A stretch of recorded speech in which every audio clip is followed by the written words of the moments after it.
Woe to you, for the devil sends the beast with... Well, that's the wrong album anyway, because that is, of course, Number of the Beast by the Iron Maidens. And today I am talking about Iron Maiden's, I think it's their 6th studio record, released in 1986. Hard to believe it's 39 years old. Somewhere in Time. And if you want to save yourself 50 minutes, just buy it now. It's fantastic. If you want to watch for about the next 50 minutes whilst a middle-aged man talks about records he loves, likes, or merely owns, then this is the spot for you whilst you do a spot of housework, a bit of washing up maybe, or pootling around the house doing things. Let me be your companion, Iron Maiden heads. Or is it Ed Bangers? That's what you should be called, Ed Bangers, I've decided. I don't even know if that's official, but you should all be called Ed Bangers. Yes. And so anyway, this is me. This is not a podcast. This is a YouTube channel. And so this is me talking about that. So it's Sunday, 7th of September, 2025. If I was made of unlimited money and had a hovercraft or a Star Trek style teleporter, perhaps I would have gone to Chelmsford today to see Sophie Ellis-Bextor and the Suedes. It would have all been finished by about 3:30, so I could have got home, but I decided to forget completely about it, not buy any tickets, and remember when it was on Radio 2 earlier. And I saw my friends on there going, oh, maybe I should have gone to that. Well, I didn't. I was here doing other stuff instead. There you go. Isn't that what it is? So, Ed Bangers. I'm talking about Iron Maiden's 6th studio record, Somewhere in Time. And, well, first and foremost, this is the album where Iron Maiden break their own self-imposed rule of having no fucking synthesizers. We're not having that shit on our albums, because this one has synthesizers on, because it's all futuristic and techie and from the future and stuff, and they have computers and keyboards and other things that go ping. And of course, as you can tell by the cover, it's gone all a bit futuristic already, and there's yet more to come. This is the first of Iron Maiden's probably like 2-album kind of concept album prog-metal kind of phrase. And I say prog-metal because it's not prog rock. Prog rock has flutes. Iron Maiden don't have any flutes. That's the rules. I don't make the rules. Okay? Kraftwerk had a flute until 1973. That means they're prog rock. Doesn't matter whether they don't play, whether they actually use synthesizers. They're prog rock. I think Pink Floyd have flutes. I think they do on a couple of tracks on Obscured by Clouds, I think. So that makes them prog rock. Jethro Tull, get out of here, bag of shit. But Steve Harris loves the Tull. And even though I don't, that's okay. It's a big world, and I couldn't eat it all in one sitting. But there you go. So Caught Somewhere in Time, although it's not called Caught Somewhere in Time, and therefore the first track on the album, Caught Somewhere in Time, is not the title track, because the album is just called Somewhere in Time. It was released on the 29th of September, 1986, which means 39 years ago this month. God, I feel old when I say that. Which also means it came out when I was a sprightly 13-year-old with a full head of hair and absolutely no life experience whatsoever. And I was completely oblivious to the existence of Iron Maiden, apart from the fact that the cool kids that had the black leather jackets at school and the rucksacks had patches and copies of this album that they brought into school and lent to their mates, and everybody taped them. It was like some kind of weird human centipede of music. Everything was joined up. One person bought an album and suddenly 8 of you had a copy of it on cassette. And of course, that was limited to what you could get on a 45-minute tape. Well, technically, I bought, it was at C90s, you got like an album on either side, and the average length of a vinyl LP was about 44 minutes. Knowing this and knowing Iron Maiden, this one's probably about 53 minutes long, which means if you put it on side B of a tape, you would miss the very last track, Alexander the Great, not the greatest song on the record, of course. And sequencing is important. So you might want to go, well, what else am I going to lose? And the short answer is not much, because every track on this 8-track epic opus is put technically an Ed banger. Not even bang average, just an headbanger. And it's not a concept album as such, because it doesn't have a narrative, it doesn't have a story. It's not like The Who did those albums about people that were, like a pinball player, or someone that could telepathically move chess pieces, or someone that could fire lightning out of their eyes, or anything like that. This is just an album with a set of themes that sit alongside it. And in fact, I think in practicality, it's not a concept album, although really it kind of is. It isn't, unless the concept is these songs are about whatever books Steve Harris was writing at the time. And mostly, of course, by given the song titles, The Loneliness of the Long Distance Runner, Alexander the Great, Stranger in a Strange Land, you can tell that, well, they're reading a lot of books. It's whatever is on Steve Harris's bookshelf or the Tourbus VHS boxes. That's what makes the album, apart from, of course, the finest track on the album, Adrian Smith's Wasted Years, which isn't about a book or a film. No, it's about being on tour, which you can kind of go if you're in a band and you want to relate to your audience. Probably the last thing you want to write about is having lots of sex with lots of anonymous women, a different one every night, as you play 115 shows or 185 shows in about 100 days all across the world, including the moon, and end up having sex with a Martian or something. Which, for me as a 13-year-old, kind of listening to this, I was like, well, that sounds tiring. Why do it? I don't know, but there you go. And as I said, not a concept LP, although in practicality it is, because Steve Harris was reading the books, and therefore whatever books interested him, those were the things that the albums were going to be about. At this point, of course, the bands were exhausted post the World Slavery Tour, which, as I said, was something like 185 shows. Bruce said, I felt we had to catch up with our physical graffiti, or Led Zeppelin 4, get on another level, or we stagnate completely. So Bruce started writing a lot of acoustic songs. None of them are on this LP. Quite a few of them are on Bruce's Tattooed Millionaire solo album. So if you want to think about Bruce's Tattooed Millionaire solo album, quite a number of songs of that are Iron Maiden rejects. They wanted to kind of strengthen the band's sound, become more acoustic, and he wrote, I think, 9 complete songs. Adrian wrote 9 complete songs. Steve Harris wrote 10. All of those songs were used elsewhere. Some on the dreadfully named ASAP, Adrian Smith and Project. Here's a clue, people. Never call your band and Project, okay? It's just not inspiring. If you can't think of a decent name for your band, don't bloody bother being in a band. Bands with great names are often great. The Smiths, the Wonder Stuff, the Iron Maiden, Metallica. What a fantastic name for a band Metallica is. Bands with bad names, Dumpy's Rusty Nuts, for example, Catfish and the Bottlemen, they're dreadful bands. And you can tell they're dreadful bands because they don't have any imagination in the name of the fucking band. And it's important, if you've got any imagination, is to also apply it to your band. It's like going, I'm going to call myself, I'm just going to get my name of a drink. I'm going to call it, I'm not even going to call it Fanta or Tango. I'm going to call it Orange. I'm like, really? That's like calling the Earth, isn't it? It's quite unimaginative. Well, what do we stand on? It's made out of earth. We'll call it Earth. Wait a minute, 74% of it is water.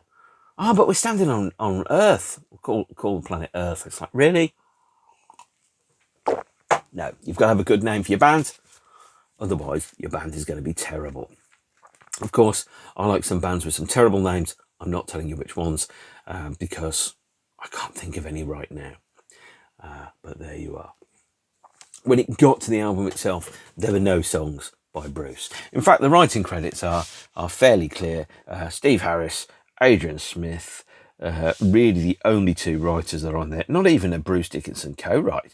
And Dave Murray, the famous retiring Dave Murray, half writes one song called Deja Vu. Feels like we've been here before.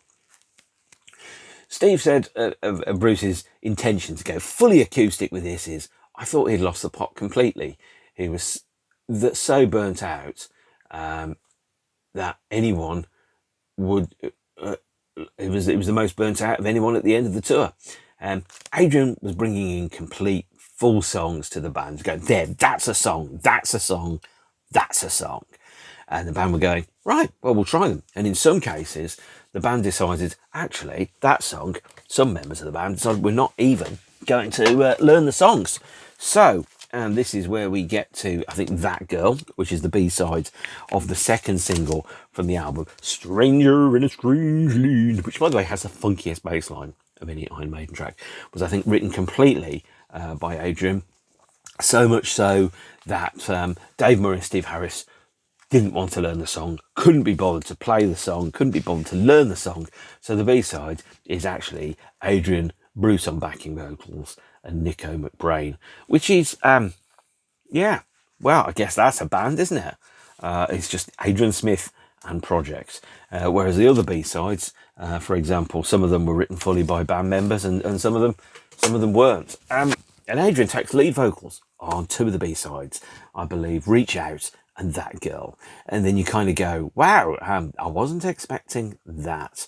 And the thing with those B-sides is that, let's be blunt, they're not very good. You think about when you listen to a band and you kind of go, that's Iron Maiden. I can tell that's Iron Maiden because it sounds like an air raid siren. It's a song about a book that somebody's read, and not an obscure book, a popular book or a film. I mean, by the law of averages, I'm pretty sure Iron Maiden should now have a song called Fahrenheit 451, for example. The fact that they haven't is merely a statistical and administrative oversight that surely will be corrected at some point in the near future.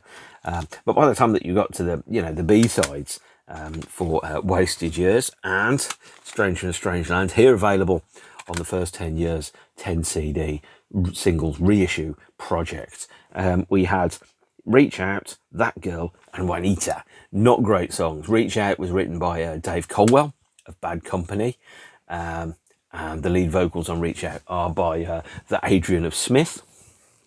And we also have the Sheriff of Huddersfield, which I'll talk about after the LP, if that's okay. But it takes its sound and etc. from a song called Life in the City by a band called Urchin, an early 80s British rock band. I think Adrian Smith might have been in Urchin, actually, which was, this typical two-syllable band name, Urchin, Dream, Dare, Striper, Slayer, Metallica. It's normally 2-3 syllables, and it's a bit rubbish. Certainly, you call yourself Urchin, you might as well have a band called, Dolphin, Crabapple, like Flameblower, that kind of thing. And it was just, okay.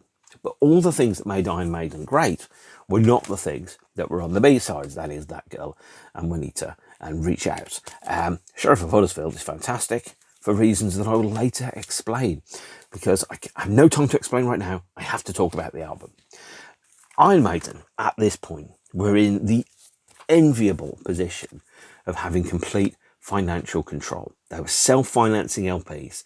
They decided that the first thing that they were going to do, and this is thanks to the Sheriff of Huddersfield, Rod Smallwood's guidance, is that they were going to work to a budget. They weren't going to go and buy big houses and fast cars. Absolutely not. The first thing they were going to do is they were going to make sure that the band made money. They were going to work on a budget, and then they were going to be able to pay for the LPs themselves. They weren't going to owe any money to anybody. And then when the big time came, when the big time was just about to come, they were completely self-sufficient, and they didn't owe any money to anybody. The album was recorded in 3 different places. Bass and drums were recorded in the Bahamas. Guitars and vocals were recorded in a place which I will not pronounce correctly, called Wise Lord, in the Netherlands. And then it was mixed in New York. And the band were based in Jersey for the rehearsal period for 5 weeks, because otherwise they'd be paying 80% tax, which, of course, whilst Iron Maiden have not been explicitly political, we can pretty much work out that Iron Maiden are very much a band that votes Conservative, by the way. And this is not a criticism of them. They are not a political band, despite Bruce Dickinson's solo single, Elected with Mr. Bean in 1992. What we had was instead a band that was completely self-sufficient. It was an international business, playing hundreds of shows a year, and it was going to operate on that level. So, on to Somewhere in Time. And by the way, the cover art is magnificent. I will talk about that at exhaustive, even tedious levels of detail shortly. But first and foremost, we will say Iron Maiden broke the golden rule. Their golden rule was no synthesizers. There's synthesizers on this Thank God there isn't flutes, otherwise it'd have to be prog rock. Although there's enough time signatures to suggest that Iron Maiden might actually be prog metal. And so we start with Caught Somewhere in Time, the title track from the LP of a sort. And firstly, it's brilliant, absolutely brilliant. Absolutely love it. Listen to this album today. Air guitar, air drummed. I even did a little bit when the cats weren't looking, because they look at me like I'm an idiot anyway. I don't want to give them any further ammunition, and so it was a fabulous LP. The song "Caught Somewhere in Time" is a dialogue between the devil and someone else. Hang on a second, I need to check this. Between the devil and a mortal, talking about time as a linear concept. Now, the really interesting thing about time is that you can think that time itself is linear. We're all time travelers. We're traveling 1 second per second into the future, and that is strictly true. But also, of course, time is flexible as a concept. We can remember things very, very vividly from 30 years ago. God, I wish I didn't remember some things from 30 years ago very vividly. But I can also sometimes you've been in a situation and you kind of think, I've been here before, experienced this before. And sometimes it might have been a dream. Sometimes it might have been your memories slotting something into the wrong place. Or sometimes there's a premonition. So I believe, to take the cue from, I think, Doctor Who and possibly Back to the Future as well, is that there are set points in history which are determined to happen. Is that they're predetermined, they're going to happen. And through a confluence of events and people and whatever, although the future is unwritten, to quote the great Terminator 2, and surprisingly, I was going to say Iron Maiden haven't done a song called Judgment Day, but they have. But that comes later in the band's discography. So they've probably done a song about Terminator as well.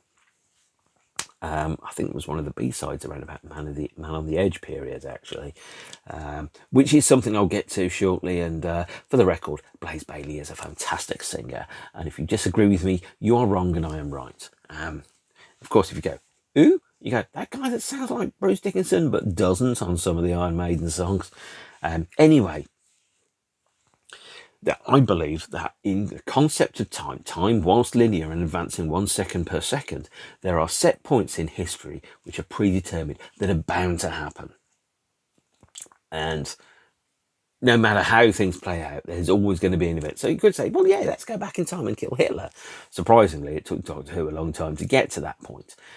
But then you also go, right, what if Hitler didn't happen? Maybe there's another guy called Tifler that becomes like, a president, prime minister, chief executive of another European country and starts another war. That could be something, couldn't it? And so you kind of go, well, maybe if there are set points in history that are meant to happen. So Caught Somewhere in Time is, as a lyric, a dialogue between the devil and a mortal.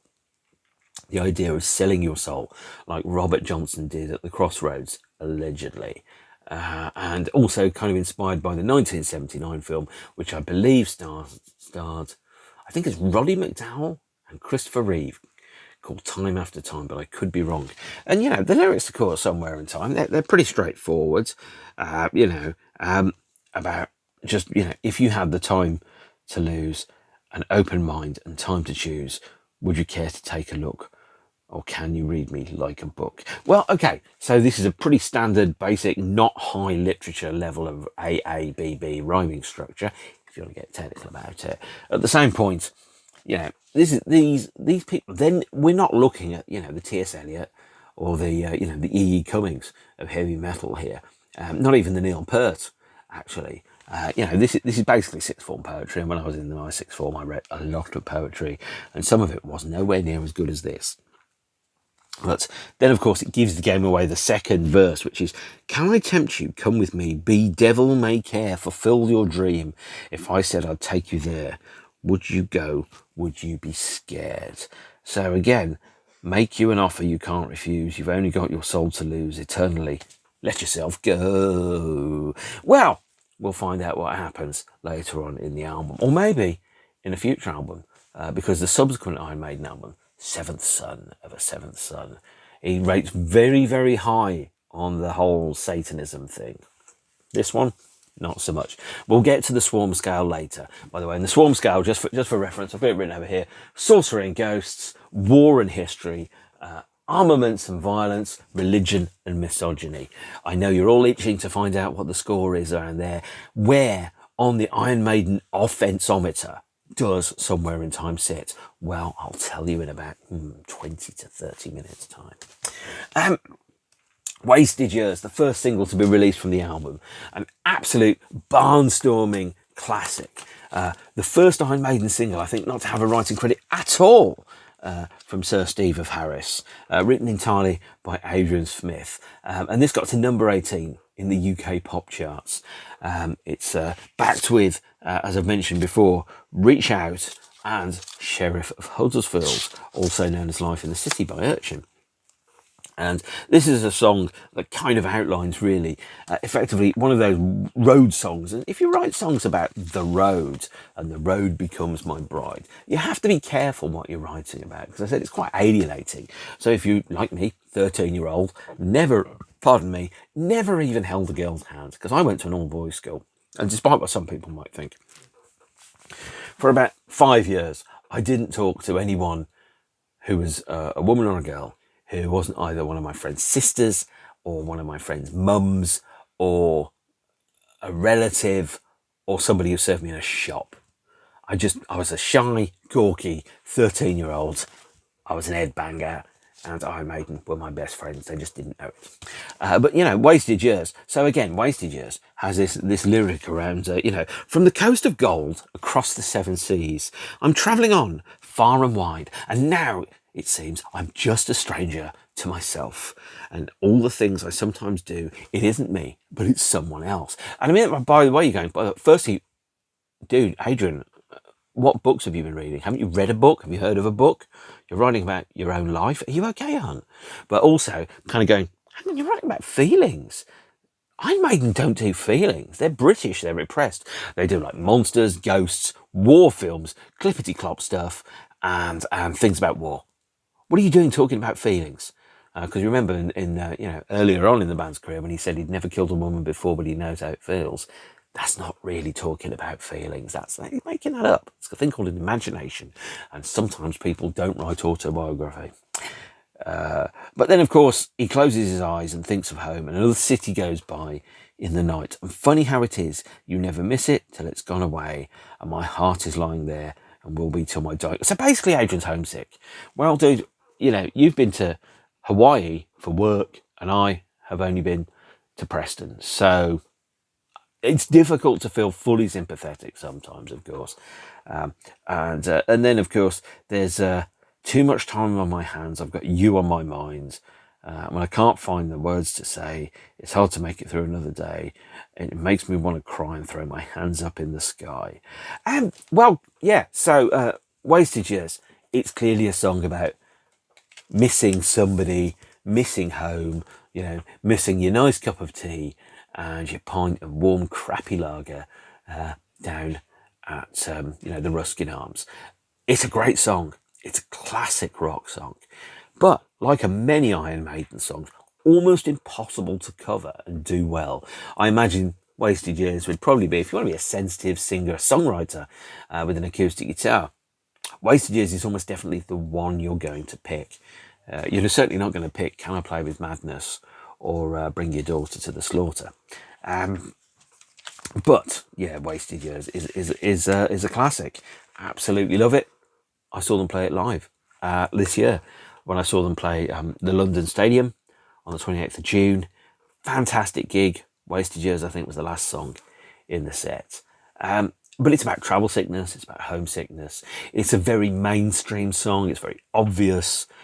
It could have been sung by Def Leppard. And normally, that's fighting talk when I say that. But it isn't. It's a good, classic rock song.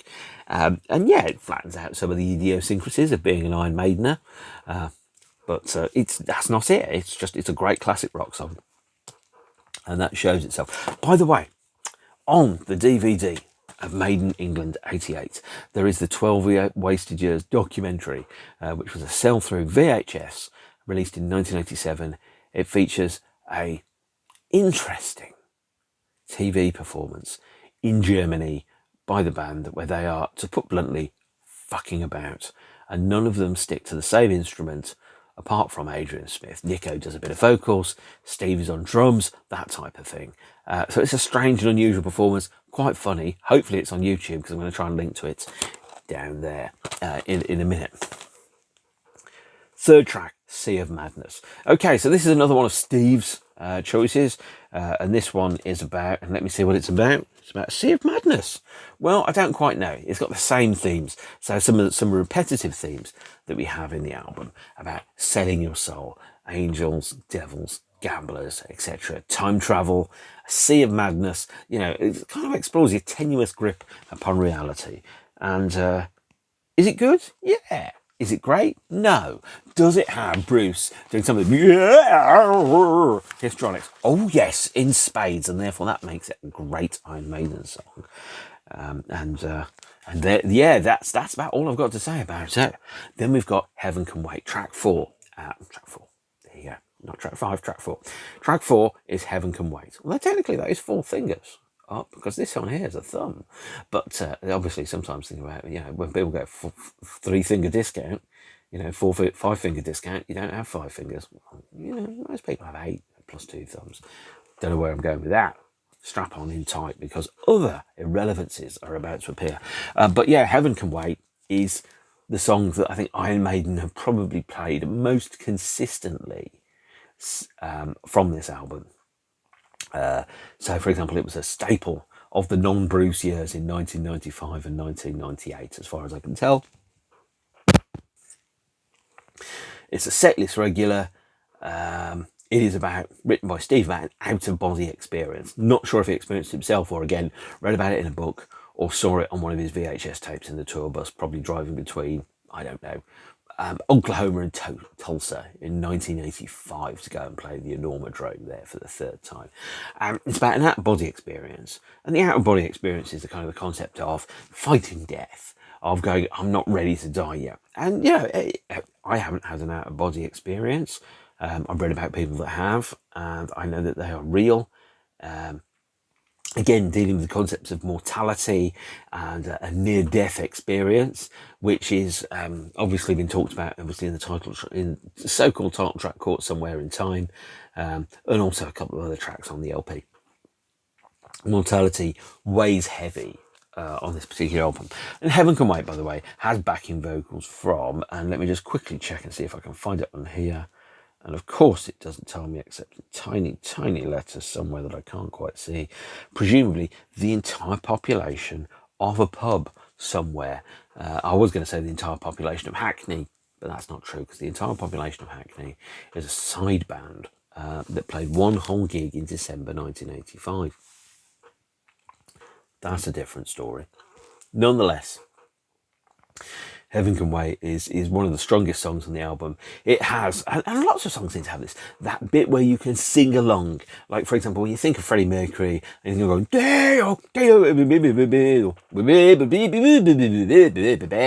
and, you know, when people think about, you know, Iron Maiden, you don't automatically think about chanting along, but there's this whole middle section, the woo woo woo woo section, which, by the way, I'm putting on a special rock voice for you there. It's just lovely, and it's great to sing along. Having been in a football stadium full of people singing along to that, it's quite a nice experience. You know, that sense of 72,000 strangers sharing in a communal moment of absolute silliness and stupidity. Because, of course, rock itself is stupid and silly. Flip the LP over, side 2. That's one of the inner sleeves, by the way. So let's pretend flipping it over. And you've got The Loneliness of the Long Distance Runner. Again, The Loneliness of the Long Distance Runner is yet again an Iron Maiden song taking its name from a book. The book is by Alan Silito. And I have a page from a book here that shows you the cover of that book. There you go. The Loneliness of the Long Distance Runner. So, a book on Steve's bookshelf that he read, presumably on a bus, travelling somewhere between, let's say, New York and Philadelphia. Is it good? Not really. It kind of takes a cue not just from the book, but also the film from 1962. Maybe that was on Steve's VHS shelf in the Tourbus. It's around an exercise in physical form to try and escape reality. Being a long distance runner is you think that you can change and define reality by changing your physical relationship to it. By, let's say, jogging a lot. It's not about your joggers going round and round and round, but it's about something like that. It's about being a long distance runner. And I'll just kind of quickly go. The tough of the track with the wind and the rain that's beating down on your back. Your heart's getting loud and goes on getting louder, etc., etc. It's okay. Nothing more than that. It's okay. But Iron Maiden's okay, still better than everything in the entire career of Stryper stuck together in one go, and pretty much better than the entire of Def Leppard's career. The astute of you may see, and I'm not sure if you can see it, a Def Leppard CD or two, round about there. Quickly, you didn't see it, you didn't see anything, let's move on.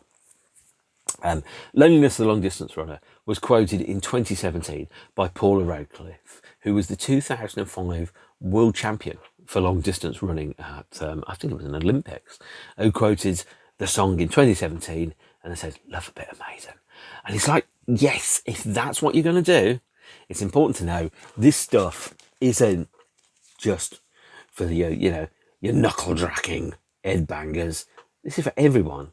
And Iron Maiden is for life and not just for adolescents, by the way. Then track 6. Now, track 6 is one of my favourite Iron Maiden songs. Not only is it one of my favourite Iron Maiden songs, it's one of Paul Di'Anno's favourites. It's Paul Di'Anno's favourite non-Paul Di'Anno Maiden song. It is Stranger in a Strange Land, unsurprisingly taking its title from the 1959 Robert Heinlein book, which is about a North Pole sailor who's discovered preserved in ice, frozen. Now, whether he comes back to life or not, I don't know, because I've never read the book.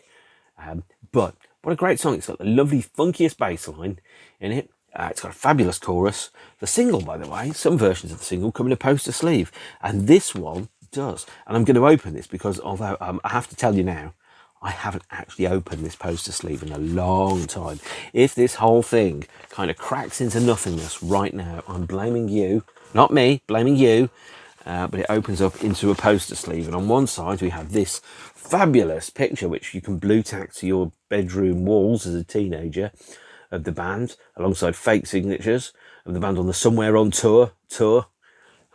Or, if you wanted to be particularly clever, you could also use this as another poster, which you could stick on your bedroom wall. And you could buy the single twice and then get it further up the charts, because I don't think it went particularly far up the charts. But you could do it. Or you could be like me, and you could handle it delicately with kid gloves, and you could really, really hope that it doesn't disintegrate every time that you open it, about once every 7 years. I'd also like to point out, of course, the time there on the cover, 11:58. Gotta love a bit of synergy, don't you? Not at all planned, but yes. So Stranger in a Strange Land is a fantastic Iron Maiden song about something, and not very much at the same time. Again, written entirely by Adrian Smith, brought to the band as a complete and full whole. And a song which is about, 100 years have gone, and men again, they came that way to find the answer to the mystery. They found his body lying where it felt that day, preserved in time for all to see. Okay, so we're now going into the A-B rhyming structure. Good work. You passed your GCSE English there, Adrian. Good stuff. But again, not exactly like E.E. Cummings level of poetry. This is the way the world ends, not with a bang, but with a guitar solo and a fade out. And talking of fade outs, Stranger in a Strange Land is one of, I think, only 4 Iron Maiden songs with a fade out. It's only the second song, because the first one, by the way, was Women in Uniform, which they didn't write. So that Stranger in a Strange Land is, I think, the first Iron Maiden original that has a fade out on it. There are 2 more, possibly 3 more, in the band's body of work. And I know at least one of you watching this could name it right off the top of your head and go, yes, it's Thingy and Thingy. Well, I don't know that yet. But I know that one of the songs is on Seventh Son of a Seventh Son. I think it's The Prophecy. And then one of the other ones is much later in the band's career. I think it's on Book of Souls, actually, which is a whole 30 years, well, 29 years after this record. And by the way, I'd like to say happy 10th birthday to Book of Souls, which came out, I think, on the 4th of September 2015. I remember first seeing it in a record shop that was inside a supermarket, that was inside a racetrack in Turin. Yes, that sounds as weird as you think it does. Right, moving swiftly on. Track 7 is Deja Vu. And Deja Vu, again, the only Dave Murray co-write on this. Nico once again writing nothing, apart from Mission from Harry, I think. Actually, I don't even know if he's written a Maiden song yet. I'll find out. I certainly probably won't do now. But Deja Vu, again, has the chorus, feels like I've been here before. What is that song about? I wonder. Feels like I've been here before. And then we follow up with Alexander the Great, to use its full title, not listed on the back of the LP, but listed on the inner sleeve. Alexander the Great, 356 to 323 BC. Like to point out, time works backwards before Christ, and so therefore Alexander the Great lived for 33 years. And in those 33 years, he managed to get an Iron Maiden song written about him because of all the stuff he'd done, the burning, the looting, etc., the shooting. Again, it's more history. It's undoubtedly based upon a history book that Steve Harris read while sitting in his mansion with a huge swimming pool and a bar, presumably called the Hammers, somewhere. And it's got an existential sense to it. Both Deja Vu and Alexander the Great is an existential sense of, is it worth it? Why is it happening? Does anybody really care? Well, if you said to anybody, what is your favourite Iron Maiden song? Only the perverse and the wrong would say it's Alexander the Great. But if there's one of you that's out there, fantastic. Good for you. I don't feel that way. Nobody else does. But again, Alexander the Great has a lyric where effectively someone goes, right, well, I'm going to write some crib notes because I'm sitting in an exam about Alexander the Great. Then I'm going to turn the song into a 8-minute 35 epic with at least 4 time changes as it goes through. And then it's going to be uploaded to a webpage called Everything I Learned About World History I Learned from Iron Maiden, which, by the way, was one of the best web pages in the early days of the internet. And most people are then going to go, wow, was he real? Obviously also inspired the Oliver Stone film from 2004 that's available in a staggering 3 different officially released and authorised cuts. I'm not sure the film's that good. And also, of course, in the film Alexander, by the way, Colin Farrell is 28, I think, when he played the role. Angelina Jolie, who was his mum, was 29. Okay, explain to me how that one works, Hollywood. In fact, don't, because that'll be weird. And that is Somewhere in Time, Iron Maiden's 6th studio LP.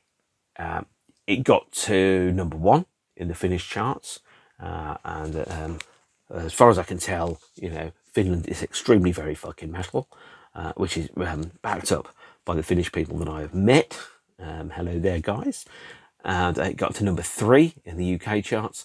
It sold a staggering 2 million in America alone. That is to say, on average, one home in every 150 in the entire of the United States had this LP, because there were 300 million people in America at the time. So I'd say 4 people live in a house, 2 sulky teenagers wanted to heavy metal, and a mum and a dad, right? So you divide that down and then you get to about 75 million. This sold 2 million copies in America alone. One house in 37, on average, would have had a copy of this album in the whole of America, including Alaska and bumblefuck Ontario, although Ontario is in Canada. Wow, one house in 37. Yikes. That's almost as good as in Britain, when in 1995 you answered the door and your postman gave you a copy of What's the Story Morning Glory on CD, whether you liked it or not, because the album was so bloody popular. Didn't actually happen that way, it just felt like it. And it sold a lot of copies, 3 million in the world. And the band toured profusely. They didn't do a live DVD or VHS because 1, DVD hadn't been invented. 2, people weren't filming every single tour for home video release. They just come off the back of the hugely successful Live After Death. Steve's regret is that this show was never filmed. Having seen the pro shot footage that circulates, including about 67 minutes from Philadelphia, firstly, Bruce's jacket is ridiculous, and secondly, I'm okay with that. Also, Sheffield was filmed for the video of Stranger in Strange Lands, and Hammersmith Apollo, stroke Odeon, was filmed for Jim will fix it. So, yeah, less said about that, the better. As you can tell, at this point, despite having all the money in the world, Iron Maiden still dress like bums. Look at that. Jeans. I can afford a pair of jeans. Bruce can't even afford arms on his shirts. Good God. What's going on with you? And, I mean, basically, you'd look at that and you'd go, well, it's 5 dudes that have forgotten how to dress. However, I'd like to point out, the car there is for one of the flying police cars from Blade Runner. This, you can barely see it, looks suspiciously like something from Logan's Run or possibly Buck Rogers. Clearly, they've rung up Space Props Limited in California and said, we need a shot with a couple of space props, and they got them. So there you go. Also inside this vinyl copy, because this is an original 1986 vinyl copy, I have the long-lost Iron Maiden merchandise sheet. Iron Maiden knew right from the office you needed to sell badges, posters, stickers and T-shirts. On the front there's Iron Maiden next to yet another vehicle.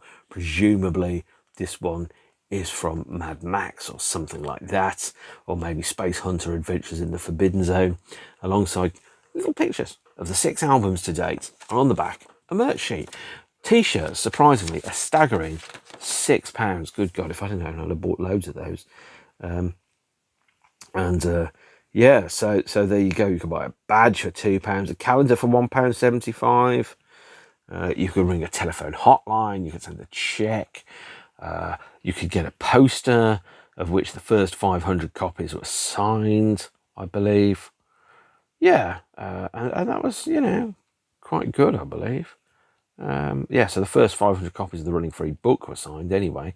And yeah, you could just buy just random crap, really.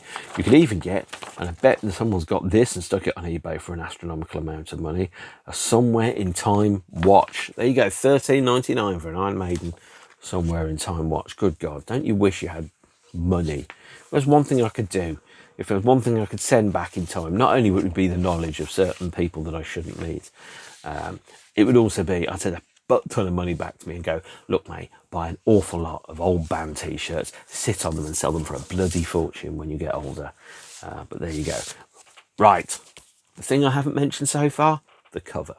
This cover is the very pinnacle of Iron Maiden's artwork with Derek Riggs. It is fantastic, phenomenal.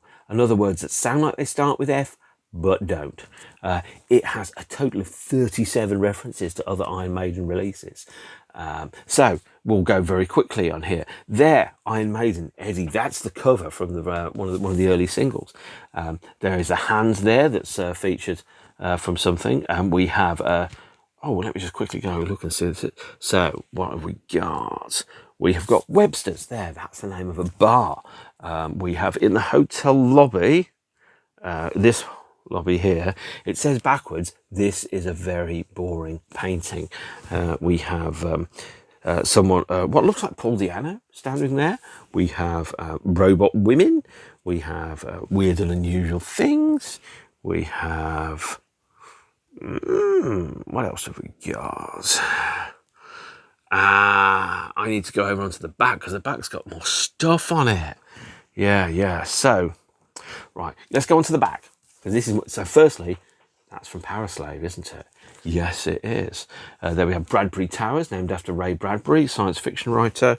We have Maggie's Revenge there, which is a reference to the cover of, I think, Women in Uniform, which has Maggie taking revenge upon the fact that she was decapitated on the front cover of the Sanctuary single. We have Texas, their records and tapes, which I think was where the Long Beach Arena was.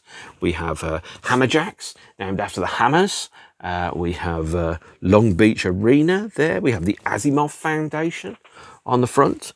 We have the Mekon lives in LA. The Mekon, by the way, from 2000 AD, I believe, or possibly Eagle.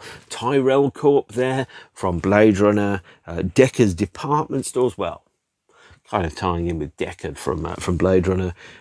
We have a number of spaceships. We have the Marquee Club. Well, the Iron Maiden played the Marquee and recorded some live B-sides there. Sand Dune Nightclub and Grill. Okay, so to Tamerlands, clearly getting a dig in there. The Aces High Bar Club, Waterloo. We have a TARDIS on there. We have L'Amour's Beer Garden, which stands for love. We have the Rainbow, which was where Iron Maiden Live at the Rainbow was filmed. We have the Ruskin Arms there. We have the Ruskin Arms pub, the Ruskin Arms. We have Live After Death plus Blade Runner showing at the local cinema. We have the Phantom Opera House. We have we have HMV right there at the bottom. And I'm just looking at it while we go. Sanctuary Music Shop there. And we have, we have Upton Park, which I think was the address of West Ham. We have the Icarus from the cover of Flight of the Icarus. We also have the 5 members of the band. Bruce, for some reason, holding a brain. Anyone would think that was on the cover of Peace of Mind. Nico. The other members of the band in bizarre and unusual. They don't even look like them. It looks like somebody sent in a fan painting. But also, of course, you have the Batman logo is in here. You have a number of foreign language statements. One says, I'm vomiting in Russian. We have the Eye of Horus there, which is from Powerslave.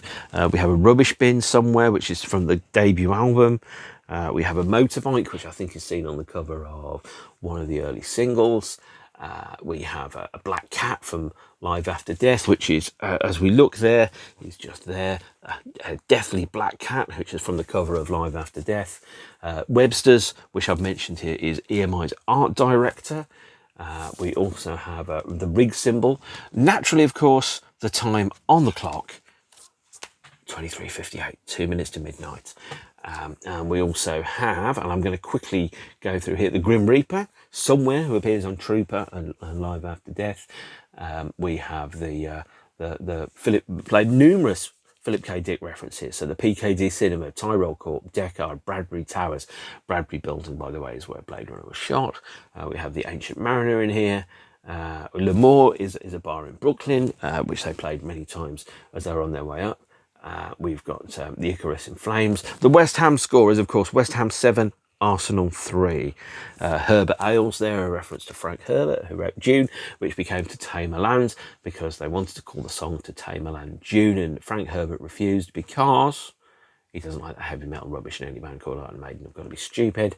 We also have, some other things that are in there. So, hang on a second, we've got the Teehee Bar, which is the bar which is in the studio where the band recorded the album.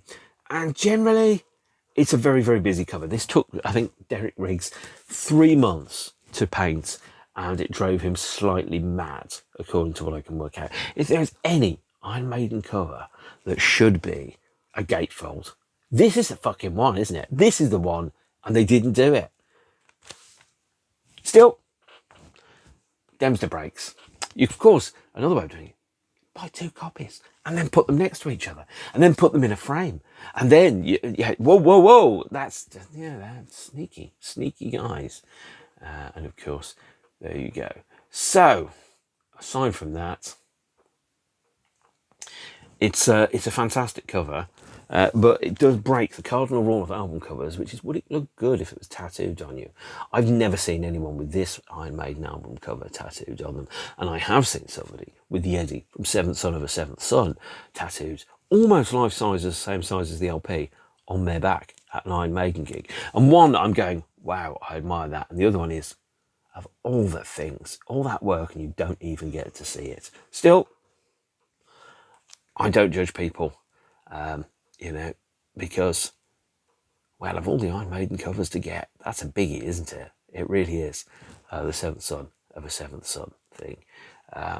But the important thing is, it's not for anybody else. It's for them, isn't it? A tattoo. That's for the person that has it. It's not for you.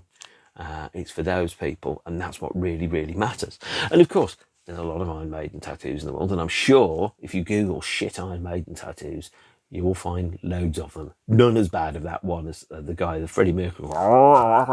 And it just looks awful. Awful. But so be it. Right. That is Iron Maiden's 6th studio LP, Somewhere in Time.